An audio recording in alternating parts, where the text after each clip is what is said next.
मेरा नाम हर्ष मित्तल है। मैं राजस्थान से हूँ, लेकिन दिल्ली में हमारा बिजनेस है। तो मैं यहाँ पे आया था, 3 साल मेरा ट्रीटमेंट चला था और 1 साल कंप्लीट हुए हो गए, टोटल 4 साल हो गए हैं। तो जब मैं यहाँ पे आया था हॉस्पिटल में, रात को 1 बजे आया था, पूरी बेहोशी की हालत में था। तो जब मैंने कैब से हॉस्पिटल का नाम देखा, एक्शन कैंसर हॉस्पिटल, तो मुझे लगा कि हाँ अब कैंसर हो गया है और अब ख़त्म है सब कुछ। लेकिन जब सुबह डॉक्टर आए, डॉक्टर समित पुरोहित, डॉक्टर सुशांत मित्तल है, वो सुबह आईसीयू में मेरे पास आए। तो उन्होंने मुझसे बात की, उन्होंने मुझसे पूछा क्या हो गया है, ऐसे क्यों हो रहा है। तो उन्होंने मेरे को बताया कि कुछ नहीं है, ठीक हो जाएगा, इसका ट्रीटमेंट है, अपना एक विल पावर तेरे को मजबूत रखना है बस। तो आधी बीमारी तो मेरी, जब मैं डॉक्टर से सुबह बात कर रहा था, डॉक्टर समित पुरोहित से, तभी मेरी आधी बीमारी ठीक हो गई थी। उसके बाद 3 महीने मैं आईसीयू के अंदर रहा।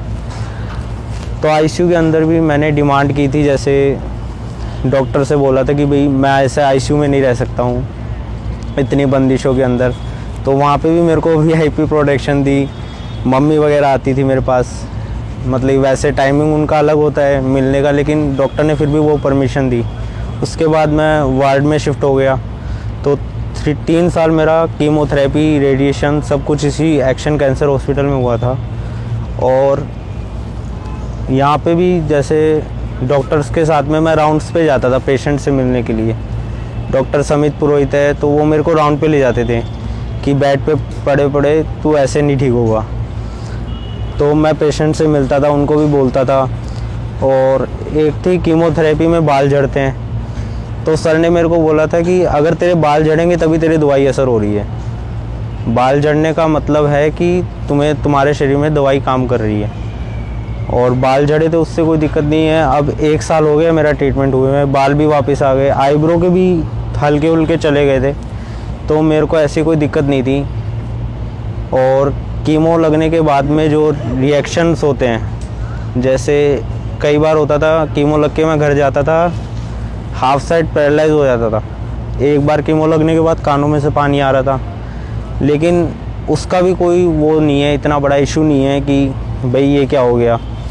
तो वापस हॉस्पिटल में आते थे, डॉक्टर से मिलते थे कि सर कीमो लगने के बाद इसको ऐसे हो रहा है, तो दवाई वगैरह नॉर्मल, उसका भी एक रिएक्शन होता है। दवाई लेने के बाद वो भी सब नॉर्मल हो गया। उसके बाद में ट्रीटमेंट होने के बाद में 1 ईयर इन्होंने कहा कि घर पे दवाई लेनी है नॉर्मल, तो वो दवाइयाँ ली। रेडिएशन हुआ, तो रेडिएशन में भी ऐसा कुछ नहीं है, मशीन पे लटा देते हैं, आराम से लेटे रहो, किरणें विरणें कुछ पड़ती है, उससे भी कुछ पता नहीं लगता। जैसे डिस्को में जाते वैसी लाइटिंग है और कुछ नहीं है रेडिएशन का। बातें बहुत होती है कि रेडिएशन में ऐसा होता है वैसा होता है, ऐसा कुछ नहीं होता है। मेरी भी हुई है रेडिएशन, 25-30 हुई थी शायद।